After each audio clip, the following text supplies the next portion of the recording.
Willkommen beim Cola Podcast. Als ganz kleine Intro, der Cola Podcast befasst sich mit allerlei Themen aus der Musikbranche, aus der Schweizer Musik, aus dem Schweizer Musikbusiness. Gibt's schon jenste andere Themen? Yes, sir. Okay, gut.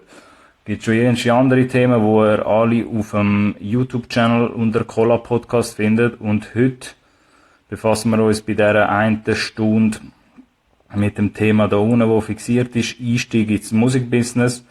Also so ein bisschen die Berufsfelder dahinter, wo man in der Musikbranche findet, egal ob jetzt in der Schweiz oder international.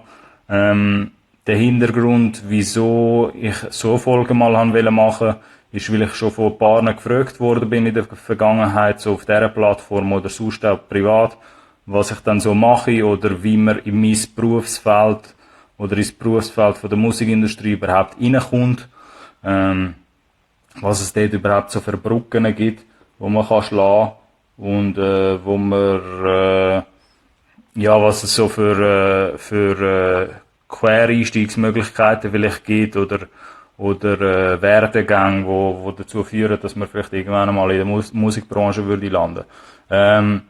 Wahrscheinlich sprengt das ein bisschen den Rahmen, den wir da haben, die eine Stunde.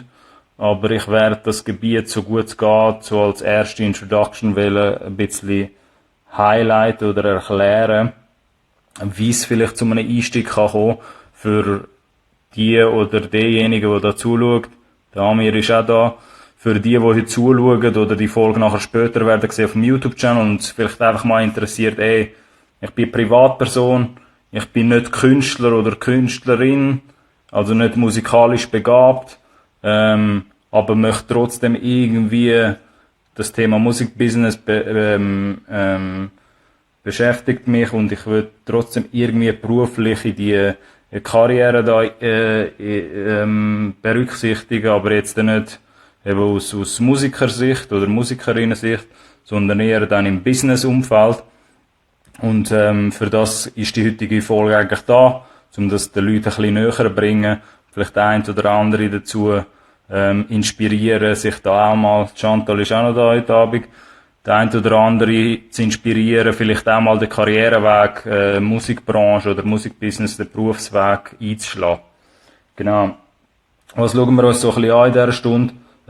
Zum einen eben, was gibt's eigentlich so für Karrierepfade oder Einstiegspfade für Leute, für Nicht-Künstler, also einfach Privatpersonen, die irgendwie beruflich wollen in die Musikbranche reintappen, in der Schweiz oder vielleicht international. Wir schauen das auch noch an, was so ein bisschen am Beispiel von mir, was mein Werdegang war, einfach, dass man sich das ein bisschen besser vorstellen kann, was es so für Beispiele kann geben. Und am Schluss oder auch zwischendurch, wenn ihr da Fragen habt dazu, einfach reinsteppen, alles in den Chat rein. Und ich werde das so gut es geht auch beantworten für Leute, die da einfach Interesse haben an diesem Thema heute Abend. Und einfach mal wollen, ein bisschen wissen, was man da eigentlich könnte machen, jobmässig. Genau. Die Stunde oder die Thematik ist jetzt auch nicht zwingend aus der Perspektive, wenn du irgendwo angestellt wärst, sondern die Rollen und Beruf, die Berufsbezeichnungen, die ich da werde ein bisschen aufzeigen oder erklären, das kann man aus der Perspektive Selbstständigkeit anschauen, wenn man das jetzt selbstständig würde machen. Control ist auch noch da heute Abend, willkommen. Für die sich da Zeit genommen haben, cool, dass ihr dabei sind. Also kann man aus zweierlei Seiten anschauen. Für Leute, die vielleicht auf Arbeitssuche sind, bei einem Arbeitgeber, oder aber auch Leute, die die Berufsbezeichnungen, die ich da werde erklären, auch selbstständig vielleicht wollen, businessmäßig in Angriff nehmen. Es geht wie so ein bisschen beides und auf beiden Seiten, egal ob du innerhalb vom System bist, bei irgendeiner Firma oder von außerhalb alleine selbstständig, gibt's halt bei beiden Bereichen Einstiegsmöglichkeiten, sagen wir mal. Als allererstes, für die da jetzt zuschauen, was ich in dieser Frage, die halt immer auch wieder kommt, hey, wie bin ich überhaupt dazugekommen? Oder wie bin ich ins Musikbusiness überhaupt reingetappt? Oder für Leute, die sich auch fragen, ich erkläre nachher ein bisschen noch meinen Werdegang, aber ganz, ganz oft sehe ich dort auch falsche Baba Street ist auch noch da.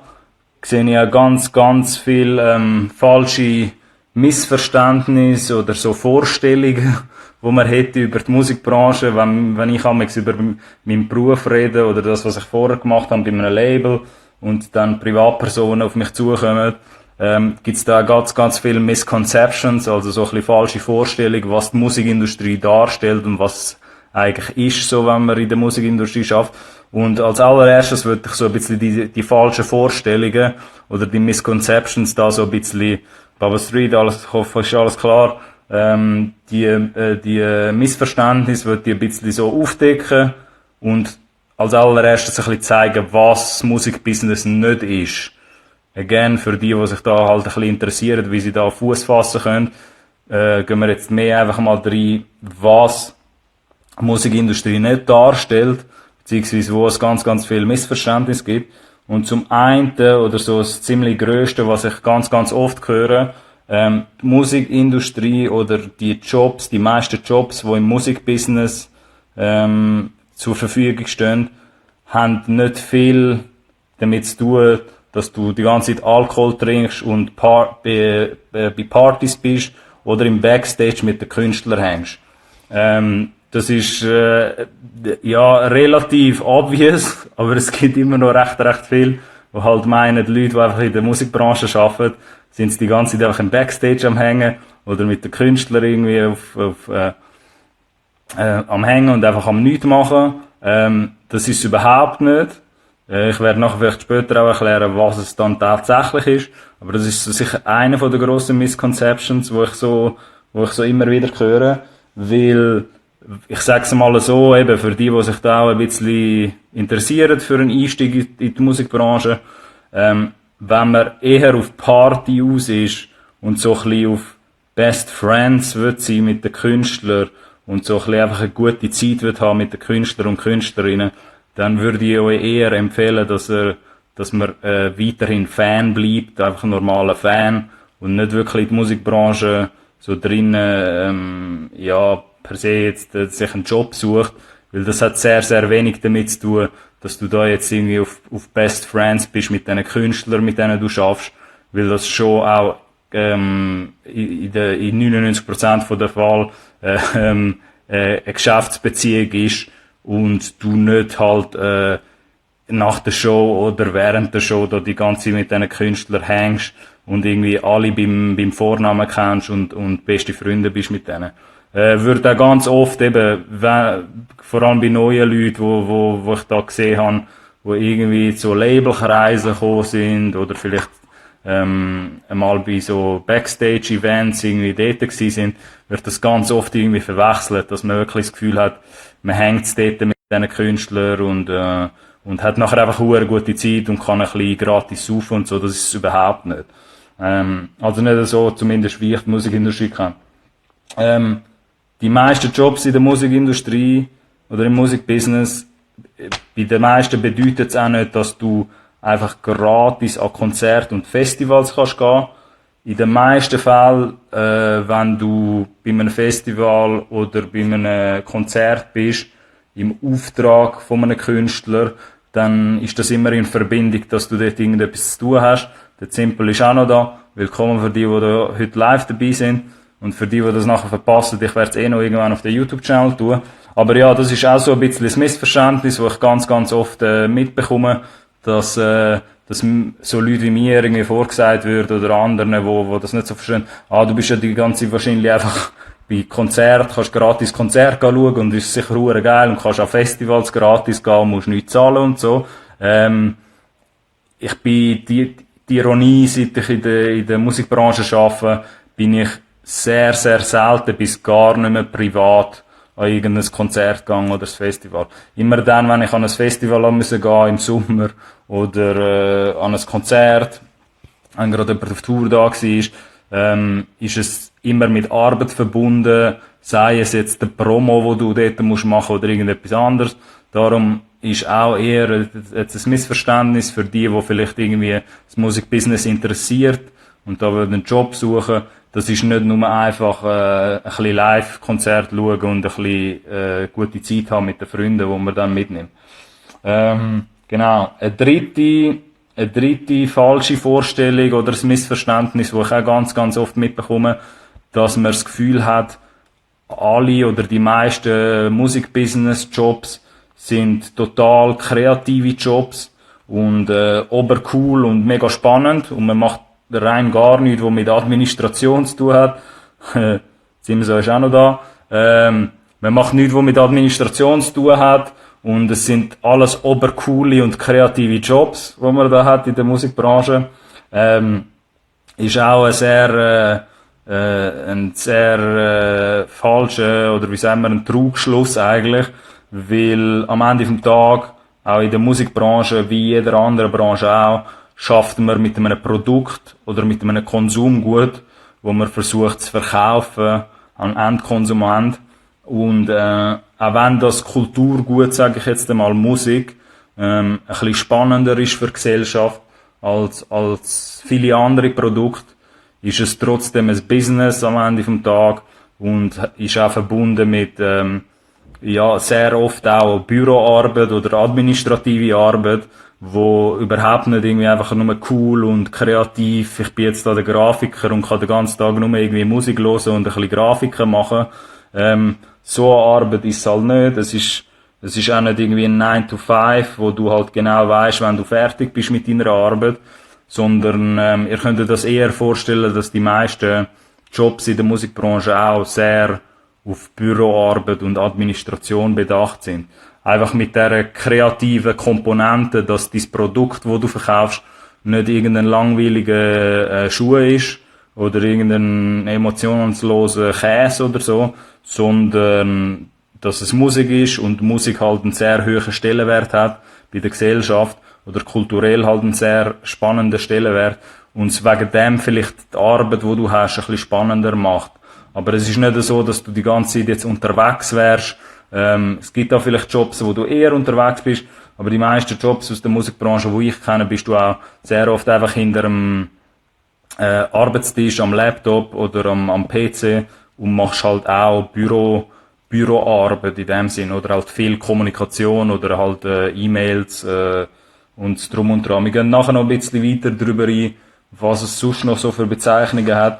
Aber einfach, weil man sich dort auch ganz oft so nicht so vorstellen kann, ja gut, wie sieht so ein Alltag aus von jemandem, der in der Musikbranche schafft und dass man da immer so ein bisschen die Fantasie hat, dass man die ganze Zeit wahrscheinlich Künstler trifft und es voll geil irgendwie die ganze Zeit an Partys eingeladen wird und gar nicht irgendwie richtig im Büro arbeiten. Das ist nicht, wenn man sich das so ein bisschen denkt.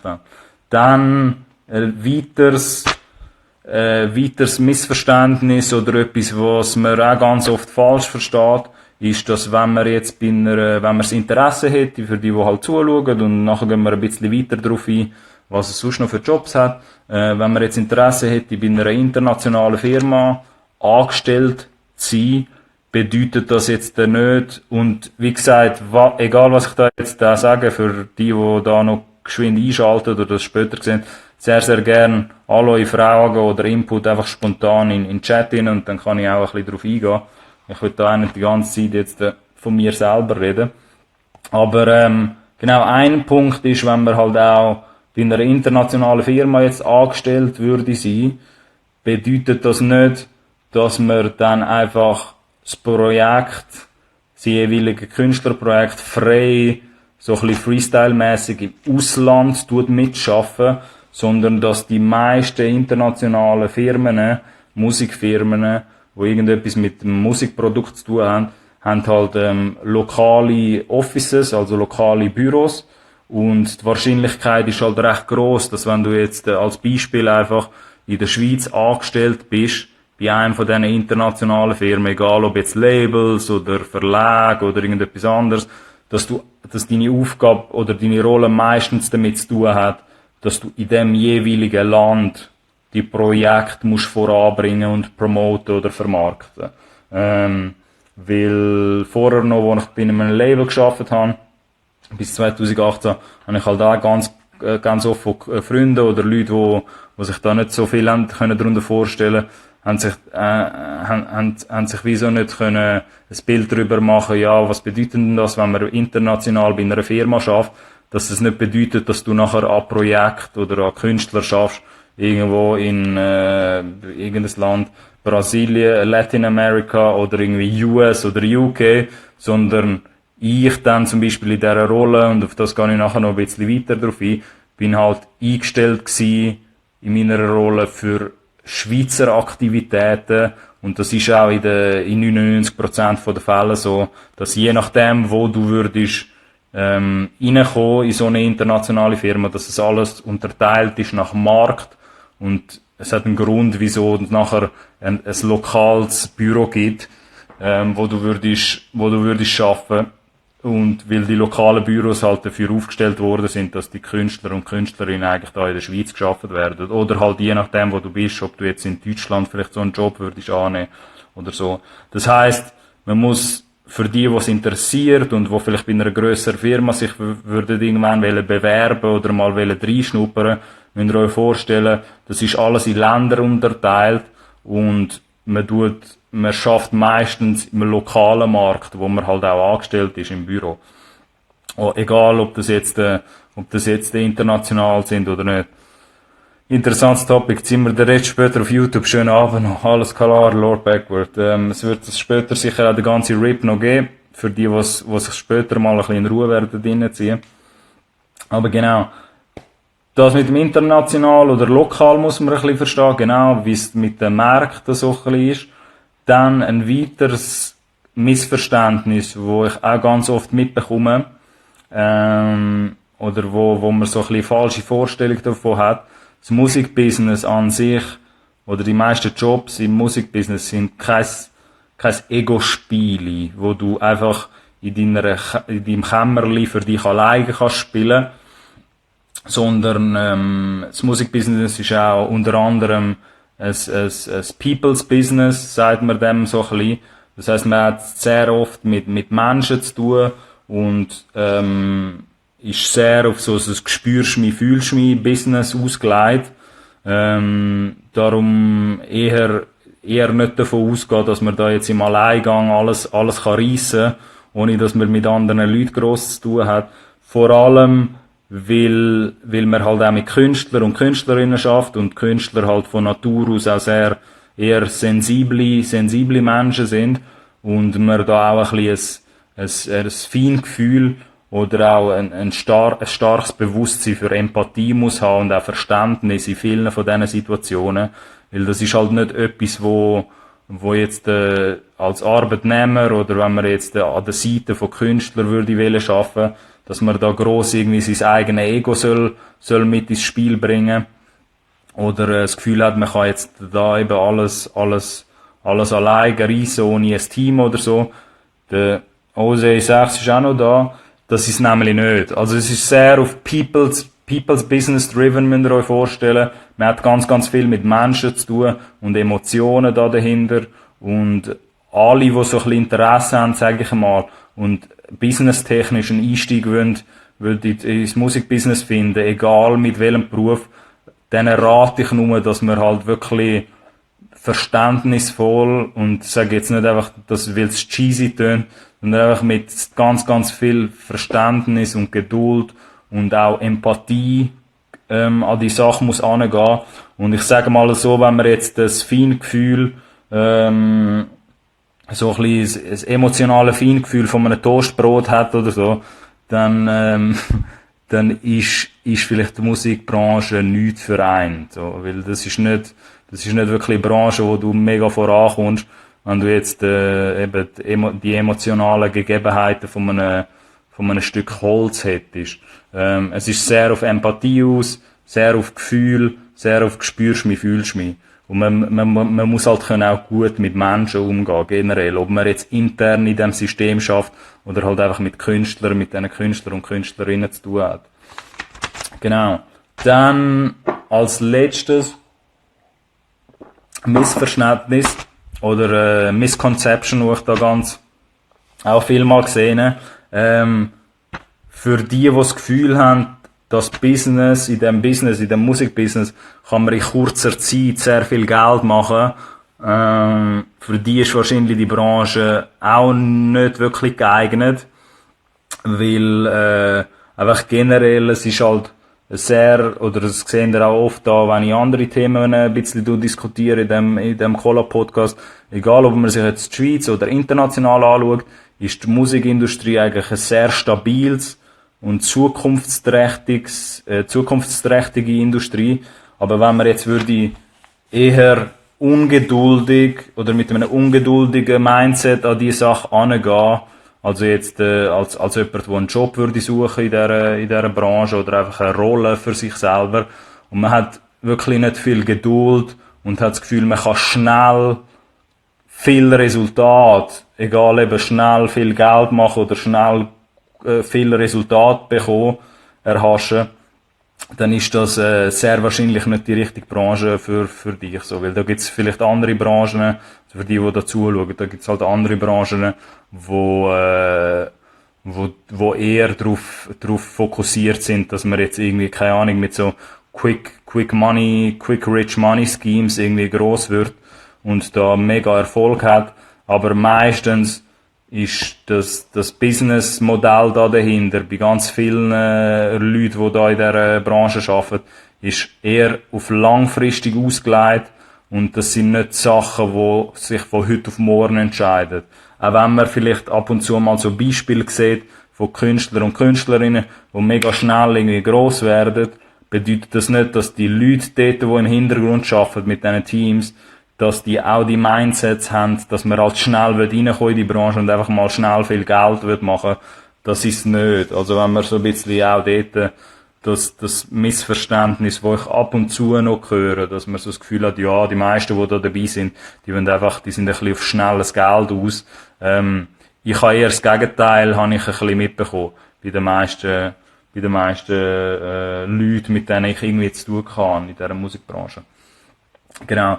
Das sind so ein bisschen die Missverständnisse, die ich ein bisschen aufdecken wollte, wenn es so um die Musikindustrie allgemein geht.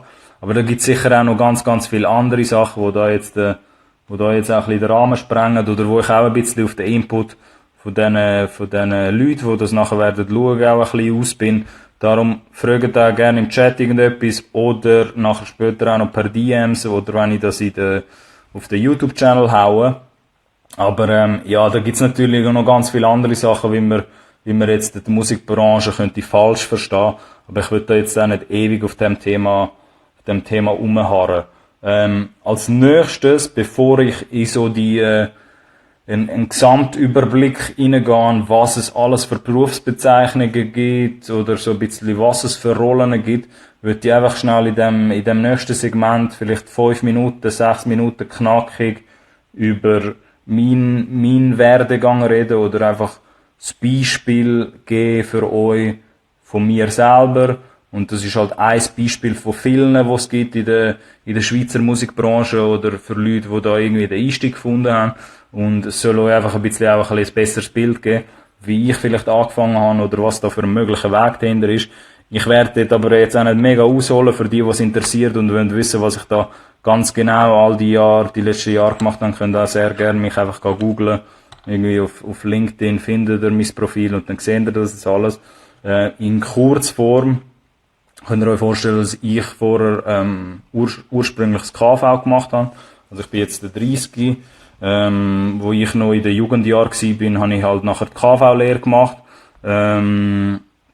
In einer Schule, also in einer Schuladministration. Eigentlich überhaupt gar nicht, wo irgendwie in der Nähe von Entertainment oder irgendetwas wäre.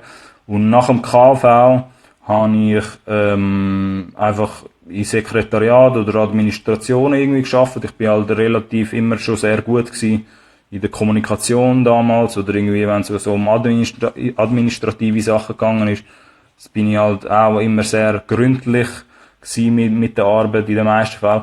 Aber ich habe nie irgendwie so eine Connection gehabt zum Marketing zwingendermaßen, weil das Interesse erst nach der Lehre gekommen ist, dass ich immer mehr so ein bisschen schauen, okay, was gibt's so, Marketing hat mich irgendwie einfach als Grundthema interessiert, aber ich habe jetzt nicht gewusst genau, was man unter Marketing alles versteht. Hätte man mich jetzt damals gefragt, mit 18, 19, hätte ich halt einfach irgendwie so plump das Gefühl gehabt, ja, das sind ja einfach die irgendwie so Plakatierungen draussen machen oder einfach Werbung schalten. aber das Marketing halt so ein grosses Gebiet ist, wo eigentlich zu jedem Business-Setup oder Firmen-Setup gehört, ist mir damals nicht so bewusst gewesen. Aber ich habe irgendwie gewusst, okay, ich will nach dem Schritt mit dem KV, will ich das irgendwie, wenn möglich, kombinieren mit Marketing. Aber dort habe ich nicht im Kopf gehabt, dass ich irgendwie etwas mache in der Musikbranche, überhaupt gar nicht. Ich habe aber hobbymäßig neben der Lehre immer sehr viel selber Musik produziert und Beats gemacht. Das ist irgendwie alles so ein bisschen um 2009, 2010 herum gewesen. Oder so eben halt in den Lehrjahren. Und auch danach lang einfach weitergemacht mit selber für mich einfach ein bisschen Musik produziert und Beats bastelt. Und habe aber auch dort dennoch nicht so gewusst, also es ist nicht mein Plan gewesen, dass ich jetzt denke, okay, easy, ich mache jetzt die Musikproduktionsseite und nachher kombiniere ich das irgendwie mit Label schaffen oder überhaupt. Das ist alles eher Zufall gewesen, wie ich dort reingerutscht bin und jetzt nicht irgendwie ein Masterplan gewesen von Anfang an, dass ich nachher die Skills oder den Know-how, wo ich habe, wo ich weiss, wie man einen Song erstellt, dass man das irgendwie nachher verwenden im Labelzirkus oder mit Künstlern, habe ich mir jetzt überhaupt nicht gedacht. Aber irgendwann nach der Lehre habe ich dann 2, 3 Jobs irgendwie geschafft gehabt und dann bin ich kurzer Zeit im Kanal K gelandet. Das ist ein Independent Radio in Aarau, wo ich auch ein Praktikum gemacht habe. In der Assistenz, als Assistenz einfach von der Programmleitung, so ein bisschen Programm mitgeholfen beim Programmführen vom Radio und allerlei. Und dort irgendwann einmal ist mir nach einer Stelleninserat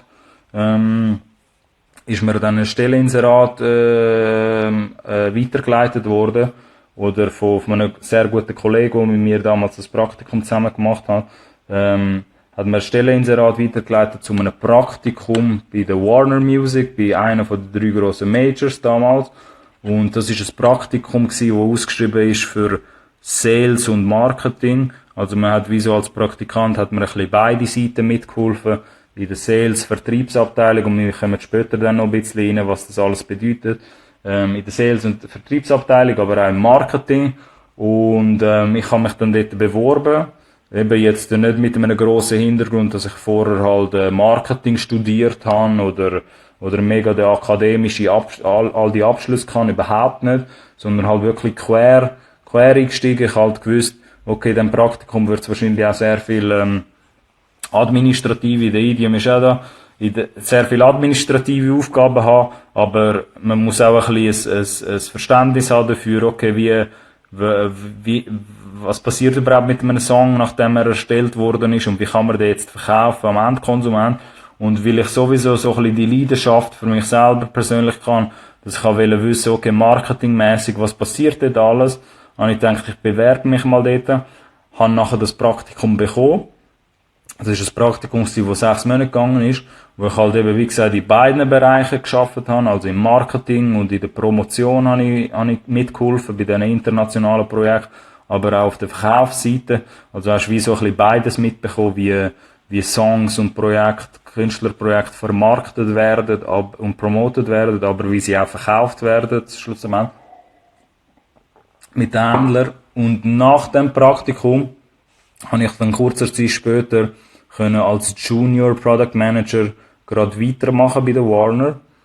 Und habe den Product Manager Job, und da kommen wir nachher noch ein bisschen dazu, was es mit all diesen Berufsbezeichnungen auf sich hat, habe ich den Product Manager Job bis und mit Mitte 2018, also bis Mai 2018 gemacht, also von was ist das gewesen? Von 2013, Juli 2013 habe ich glaube angefangen, dort nach dem Praktikum, bis Mai 2018 bin ich dann Product Manager gewesen für internationale Themen und nachdem alles, was ich dort so ein bisschen gelernt habe oder mitbekommen habe, kann ich jetzt wiederum halt einsetzen in meiner neuen Rolle, wo ich bin, weil ich mich jetzt seit dem Juni 2018, das war letztes Jahr, habe ich mich selbstständig gemacht und bin jetzt eigentlich eher von draussen in der Schweiz und auch international tätig und eher so ein bisschen auf der Musikberatungsseite und Artist-Strategie-Seite und Management-Seite. Je nachdem, was es halt für ein Fall ist, kann ich jetzt das Wissen, wo ich kann, halt entweder vielleicht einsetzen in der Beratung, in der Musikberatung oder vielleicht auch, wenn Künstler oder Künstlerinnen da eine neue Release-Strategie haben. Also sehr, sehr viel, sehr ein breiter Bereich, wo ich halt jetzt mit meinen Vorkenntnissen so ein bisschen abdecken kann. Aber ich habe so ein bisschen den Weg, wenn man es jetzt ein bisschen einfach aufzeigen will, den Weg bin ich eingegangen, dass ich zuerst bei einer von den ganz grossen Firmen mega viele Sachen können lernen, was Musikmarketing angeht.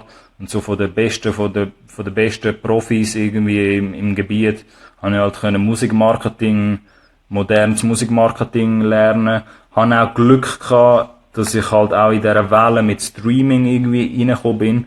Also ich bin zum richtigen Zeitpunkt auch ein bisschen, aber das ist halt Zufall. Im Endeffekt, wenn man zurückschaut, hat man das ja nicht können steuern. Aber dort, wo ich im 2012, 2013 reingekommen bin in die Musikindustrie, ist gerade so ein bisschen der Markt am Recover gewesen oder am Verheilen, weil irgendwann einmal Streaming um die Ecke gekommen wäre. Also es sind nur noch 1-2 Jahre gewesen, wo so ein bisschen sehr, sehr tough gewesen sind. Aber dann ist das ganze Streaming um die Ecke gekommen und seitdem ist es eigentlich nur noch auf einer Aufwärtsspirale.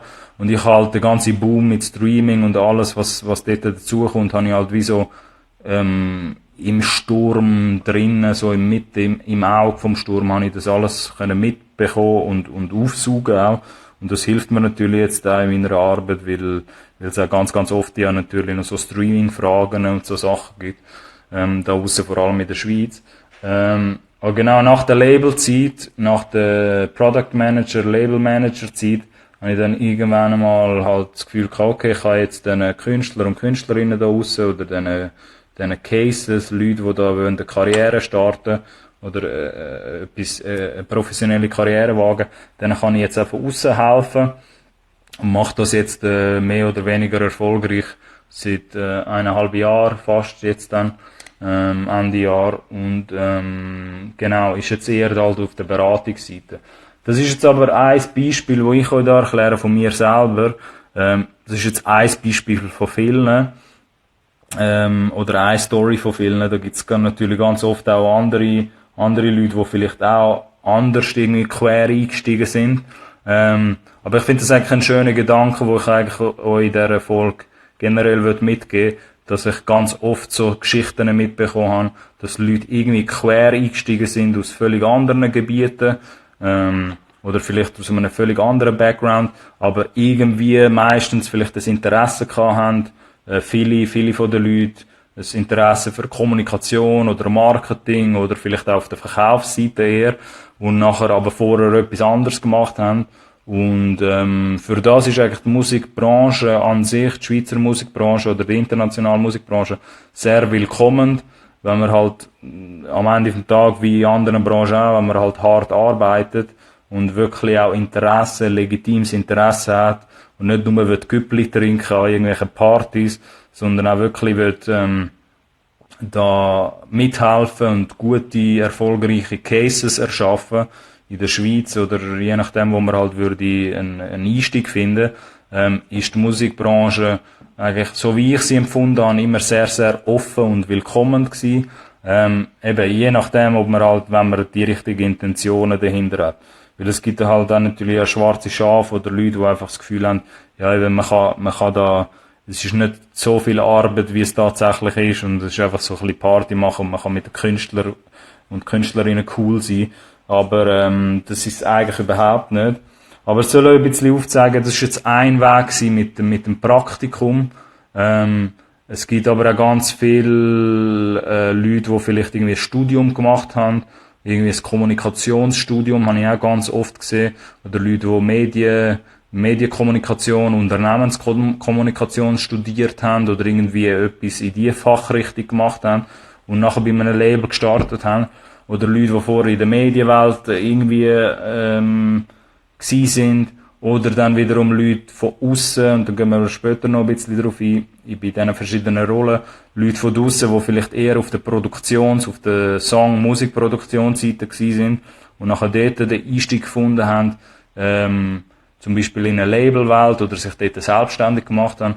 Weil nochmal, das, was ich da sage, führt natürlich nicht alles irgendwie durch ein Label, durch eine grosse Musikcompany. Da gibt es ganz viele verschiedene Wege und die meisten Rollen, die ich da aufzähle, die kann man auch selbstständig verfolgen oder kann man sich auch da selber ein Business erschaffen, wenn man fleissig genug wäre und auch ein bisschen Glück hat. Bei mir ist es so gewesen, ich halt können auf einer sehr, sehr grossen Spielwiese innerhalb vom System bei der Warner Music, bei meinem Label halt können meine ersten Wege lernen und bin jetzt natürlich einfach am Weitermachen und das am Weiterziehen und möglichst auch neue Sachen aus neuen Perspektiven am Lernen.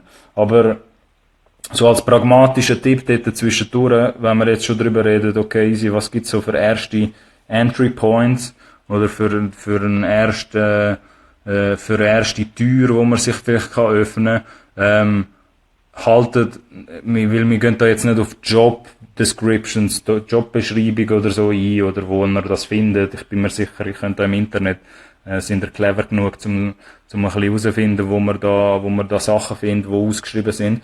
Aber, ich würde ganz pragmatisch sagen, versucht vielleicht als erstes mal zu schauen, ob es irgendwo gerade, Praktikas hat. Also irgendein Praktikum in irgendeinem Gebiet, wo einen interessiert.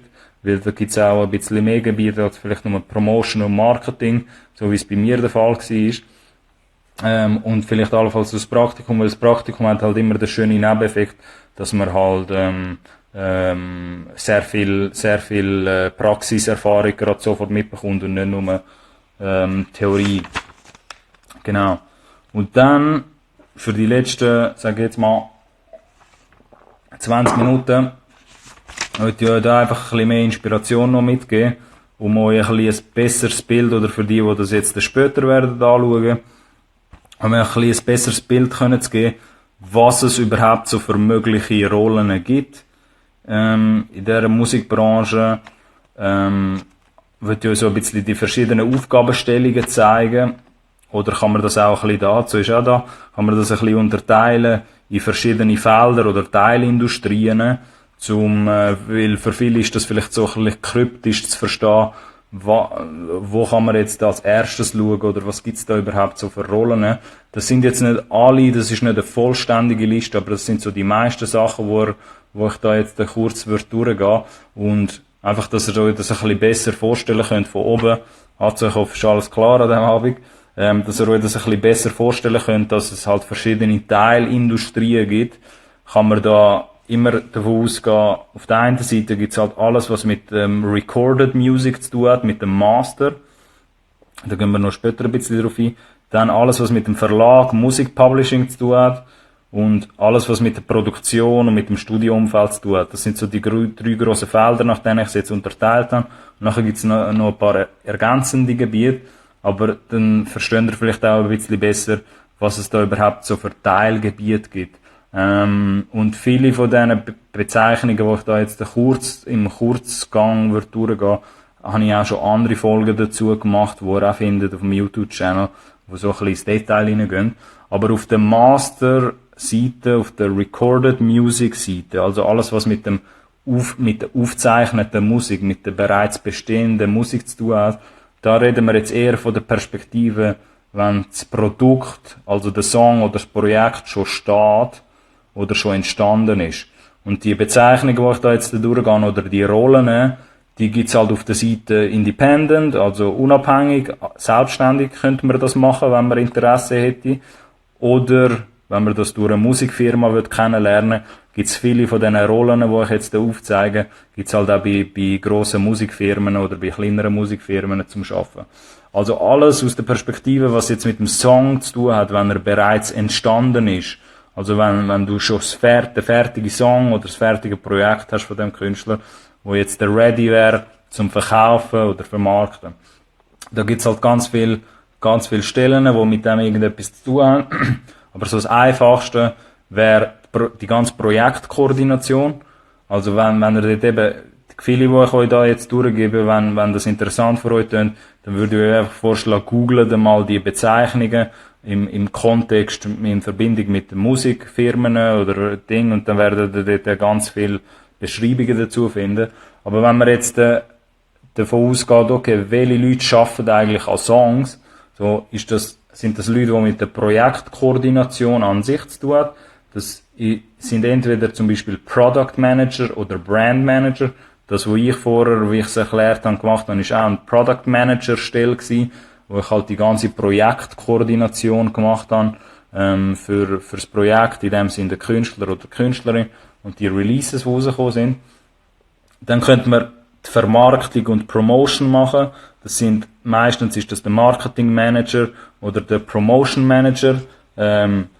Als Product Manager ist mir das teilweise wie so ein bisschen beides. Es kann aber auch sein, dass das separate Stellen sind, die sich um die Vermarktung vom Release kümmern oder um die Promotion, um die Medienarbeit vom Release kümmern.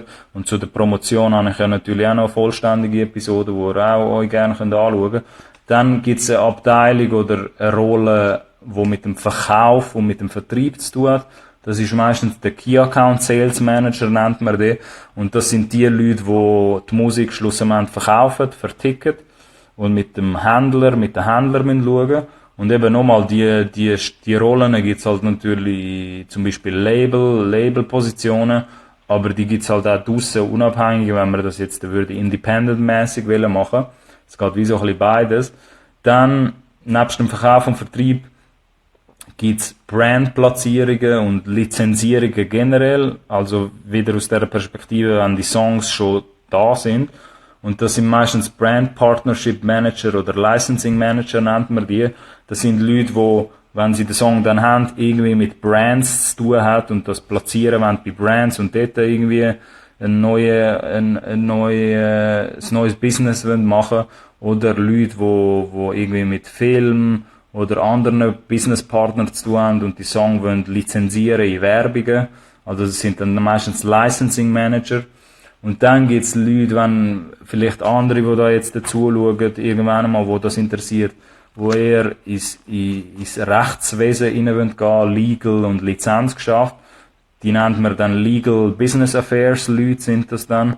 Das sind Leute, die halt irgendwie einen Hintergrund haben im Rechtswesen und auch die komplexe Materie mit dem Urheberrecht auch besser verstehen und vielleicht auch dort eine Rolle einnehmen wollen, wo sie entweder vielleicht fürs Urheberrecht von gewissen Künstlern irgendwie zuständig sind oder vielleicht irgendwie mithelfen an gewissen Vertragskonditionen oder halt ob das jetzt Vertragskonditionen sind oder einfach mit dem Masterrecht, was es dort so für Legal Hintergründe gibt, gibt's natürlich auch Rollen in dem Musikbusiness. Dann für sage ich jetzt mal, Finanz- und Wirtschaftsfachmänner und Frauen gibt's natürlich auch eine ganze Finanzwelt, wo sich um die Musikbranche kümmert. Wenn man jetzt mit Zahlen sehr gut umgehen kann, dann gibt's dort vielleicht auch einen Pfad, wo man kann nehmen, wo eher in einer Finanzabteilung jetzt wäre, oder wenn man mit einem Künstler oder Künstlerin einen Businessplan aufstellt und sich auch um die Finanzen kümmern würde. Dann auch eine weitere Rolle, wenn man sehr, sehr gut mit Zahlen kann umgehen und so ein bisschen mathematisch oder statistische Hintergründe haben. Also Statistik, für die in der Schule damals in Statistik sehr gut sind, gibt's Leute, die sich mit Analytics auseinandersetzen, also all Analysedaten zu Künstlern, was auch ein sehr, sehr spannendes Gebiet kann sein. Das sind auch Analytics Manager meistens bei diesen Buden oder halt Leute, die sich mit Konsumentendaten irgendwie befassen. Dann gibt's Leute, die mit der Songproduktion an sich irgendwie etwas zu tun haben, ob das jetzt auf der A&R-Seite sind, bei einem Label, oder Leute, die einfach an der Seite der Künstler und Künstlerinnen sind und ihnen helfen, irgendwie ihre Songs besser zu machen oder optimal so gut wie möglich zu gestalten und so die richtigen Synergien und Release-Strategien herausfinden. Das sind Leute, die halt irgendwie bei der Songproduktion oder dann bei der Positionierung der Songs irgendwie dabei wären. Und eben, das könnte jetzt auch als Beispiel, könnte das natürlich auch einfach jemand sein an deiner Seite, oder du machst das mit irgendeinem Künstler, weil du es cool hast mit dem Künstler und du kennst seinen Katalog in- und auswendig und weißt genau, was das für Leute sind, die das hören, und hilfst der Person ein bisschen. Und dann so ein bisschen allumfassend habe ich dann noch dazu geschrieben, der Musikmanagement oder Musikmanager. Das ist halt eher eine selbstständige oder eine unabhängige Rolle, wo näher am Team ist, und oftmals die Musikmanagement-Rolle kombiniert halt sehr, sehr viel von diesen Aufgabenbereichen, die ich jetzt ein bisschen aufgezählt habe, in einer Person oder in einem Team. Weil ein Musikmanager heutzutage halt ein bisschen mehr macht als nur so ein bisschen Business für den Künstler oder Künstlerin, sondern halt eben vielleicht an den Songs mithilft, vielleicht sich aber auch im Rechtswesen auskennt, vielleicht auch ein bisschen weiss, wie man mit Brands kann reden oder mit Geschäftsleuten, mit Geschäftspartnern, weiss aber auch, wie man Songs vermarkten. Und für das gibt's halt meistens in einer Rolle einen Musikmanager, wo halt da ein bisschen an der Seite von einem Künstler oder Künstlerin wäre. Das ist jetzt alles, alle, die ich da ein bisschen aufgezählt habe. Step by Step sind so ein bisschen eher Rollen, die mit dem Master oder mit der Recorded Music Seite zu tun hat. Dann gibt's noch eine ganze Seite Verlag, Music Publishing, also Verlag, Music Publishing im Englischen. Das ist auch ein sehr, sehr spannendes Gebiet für die Leute, die Folge da werden jetzt nachher irgendwann in Ruhe anschauen. Kann ich euch nur empfehlen, auch mal in das Gebiet hineinzuschauen, weil es geht nicht immer nur um so coole Label-Shit, wo man irgendwie machen kann, oder bei einem Musiklabel arbeiten, oder mit einem Künstler arbeiten, der Songs rausgibt, sondern es gibt auch eine ganze Welt Musikpublishing oder die Verlagsseite, wo sich eher um die Kultivierung und die Koordination von der Songwriter und der Produzentenszene kümmert. Also alles, was nachher mit dem Schreiben und mit der Entstehung vom Songtext und der Produktion, also mit der Entstehung vom Song eigentlich zu tun hat, wo vielleicht nicht der Künstler oder die Künstlerin selber übernimmt. Das ist alles Verlag und Musik-Publishing-Seite.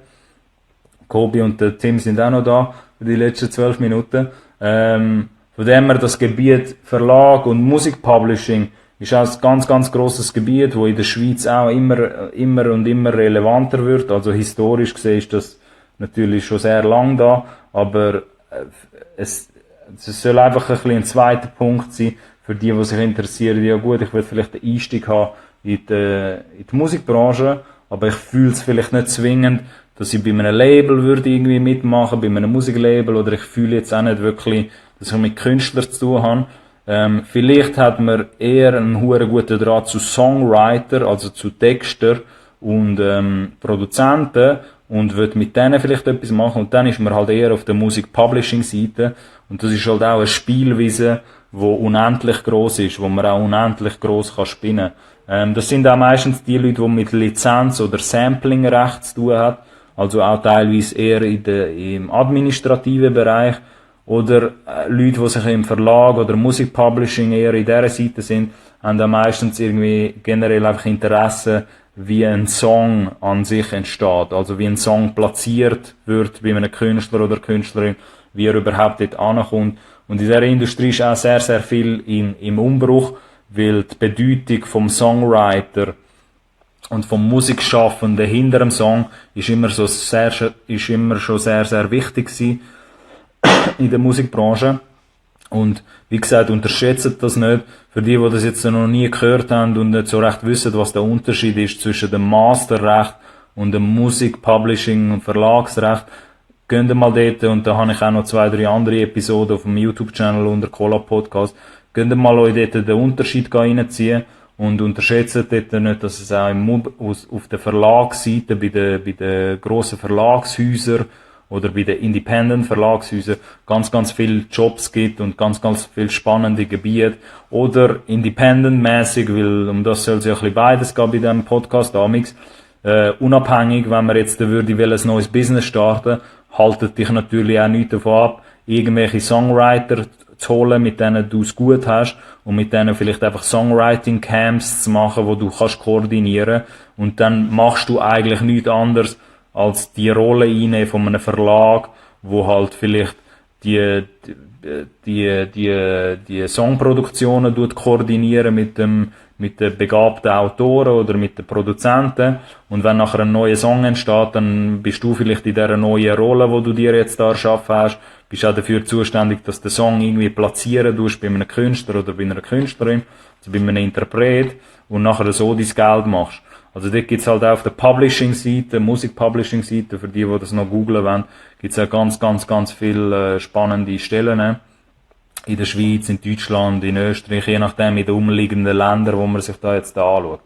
Genau, das ist alles zu Verlag- und Musik-Publishing-Seite. Und da gibt's natürlich auch ganz viele andere, so Unterbereiche oder Unterjobs, wo ich da jetzt natürlich nicht alle einzeln aufzeige. Ich zeige da jetzt eher so die grösseren Felder da dahinter und so die mehr standardmäßig, so die meisten Berufe, was dann, oder Bezeichnungen, die es gibt. Aber dort ist auch immer ganz viel im Umbruch und es ändert sich ständig etwas und es kommen natürlich auch viele neue Rollen dort dazu, jährlich. Dann gibt's noch das ganze Gebiet Produktion und Studioumfeld, habe ich da noch einzeln aufgefasst, weil in der Produktionsphase gibt's natürlich nicht nur jetzt, wenn man Interesse hätte, zu wissen, okay, wie entsteht ein Song, könnte man jetzt vielleicht schauen, dass man auf der Produzentenschiene vielleicht irgendwie einen Start bekommt, vielleicht als Mixing Engineer, als Mastering Engineer oder als jemand, der vielleicht irgendwie mit Equipment oder Studiotechnik zu tun hat. Das sind jetzt eher Felder in der ganzen Produktionswelt und im Studioumfeld. Aber dort gibt's natürlich auch noch in der Schweiz ganz grosses Potenzial für Leute, die halt in der Welt daheim sind von den Studios und auch ich sage jetzt mal die Ingenieurskunst da dahinter auch ein bisschen besser verstehen und sich auf das spezialisieren, weil es dort auch für die Zukunft natürlich noch ganz viel Luft nach oben hat, was man da könnte machen. Auch schade teilweise für die weiblichen Zuschauer, die da auch schauen, gibt's auch vor allem im Mixing-Bereich, im Produzenten- und Mixing-Engineering-Bereich, gibt's halt relativ wenig Frauen, die da am Start sind. Also in der Schweiz ist das Verhältnis so recht klein an Frauen, die das machen.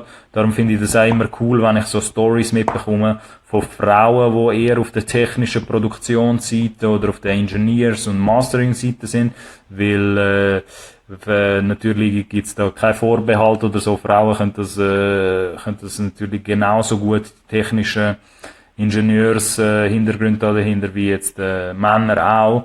Vielleicht im Gegenteil, vielleicht teilweise noch besser, weil vieles von dem, was so mit Mixing Engineering zu tun hat und so auch sehr kreativ kann sein. Und dort natürlich auch die Welt da dahinter auch sehr offen sind, einfach für Leute, die hart arbeiten, denke ich, so egal ob jetzt als Mann oder Frau man da Interesse hätte. Und wenn man jetzt eher auf der Produktionsstudio-Umfeldseite ist, würde ich euch da einfach mal vorschlagen, einfach ein bisschen googlen, da gibt's ja mittlerweile auch recht viele Lektüre dahinter, wie man so vielleicht eher auf der Produktionsseite als Produzent oder Produzentin oder halt irgendwie ingenieursmäßig Mixing, Mastering vielleicht dort kann reingehen oder für die ganz krassen Nerds unter euch dann mehr so im Equipment- und Studiobau wollen sein. Genau, das sind so ein bisschen die 3 grossen Gebiete. Young Champs ist auch noch da für die letzten 5 Minuten. Cool für die da noch eingeschaltet haben. Und sonst werdet ihr das nachher auch noch im YouTube-Channel sehen. Also die 3 grossen Gebiete, wo auf jeden Fall die grösste Dichte an Jobbezeichnungen und Rollen werden gesehen, ist auf jeden Fall im Masterbereich, Recorded Music, auf der Verlags- und Musik-Publishing-Seite und bei der Produktions- und Studio-Umfeld-Seite. Little bit late, kein Problem, Young Champs. Und da gibt's natürlich noch ergänzende Gebiete oder andere Felder. Der Jam ist auch noch da, wo ich mir aufgeschrieben habe, aber wo man muss ein bisschen verstehen, was da die Verbindung ist. Zum einen habe ich mir noch aufgeschrieben als eines der Hauptfelder Streaming-Anbieter natürlich, als Teil von der Musikindustrie. Aber die sind eher als separates Bild anzuschauen, weil das eher der Zwischenhandel ist. Also die haben in dem Sinn mit der Kernmusikindustrie haben die nichts zu tun, weil die eher auf der Händlerseite sind. Also die beliefern die Endkonsumenten mit der Musik, aber dort gibt's natürlich auch ganz, ganz viele neue Rollen, die entstehen, bei den Streaming-Anbietern, bei all diesen bekannten Streaming-Anbietern, die ihr kennt. Und dort kann man auch in der Schweiz wahrscheinlich jetzt erwarten, dass es immer mehr und mehr Stellen gibt, die dort aufgehen, irgendwann einmal. Dann gibt's ein ganzes Live-Business, zu denen ich vielleicht auch noch ein paar Folgen separat irgendwann würde machen auf dem Collab-Podcast. Aber das Live-Business hat halt auch in dem Sinn nichts mit dem, also was heißt nichts, nicht viel mit dem Kernbusiness von der Musikindustrie zu tun, also vom Master- und Publishing-Recht, aber es ist ein ergänzendes Business, weil der Künstler oder Künstlerin ja meistens auch auf Tournee ist oder im Live-Bereich unterwegs ist.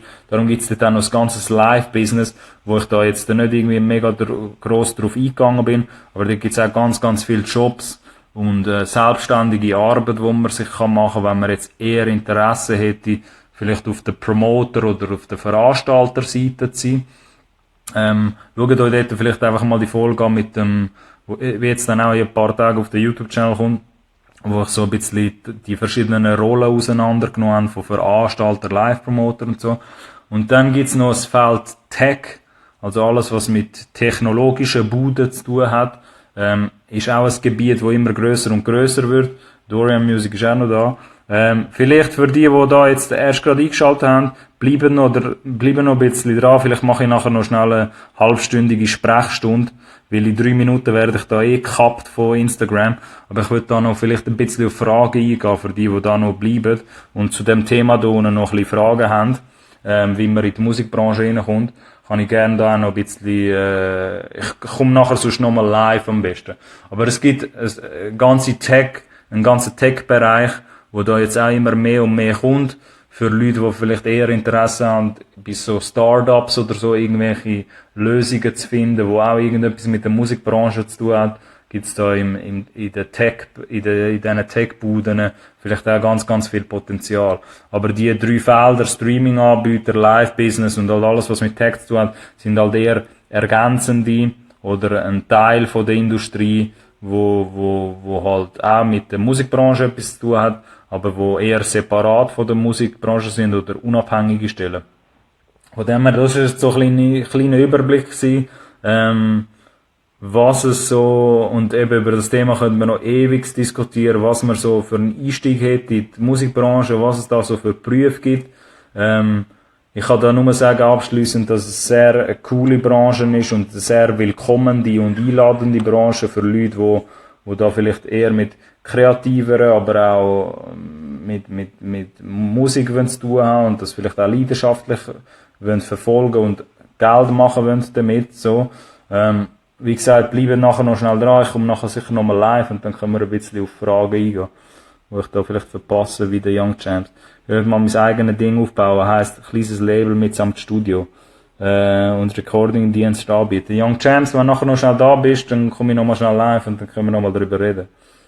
Aber dann verabschiede ich mich da. Danke fürs Zuschauen, für die die Folge da mitbekommen und sonst gerne auf meinem YouTube-Channel. Einfach einschalten, dort findet ihr allerlei Themen. Und für die das Thema noch interessiert, bleibt schnell dran, dann komme ich nachher nochmal schnell live.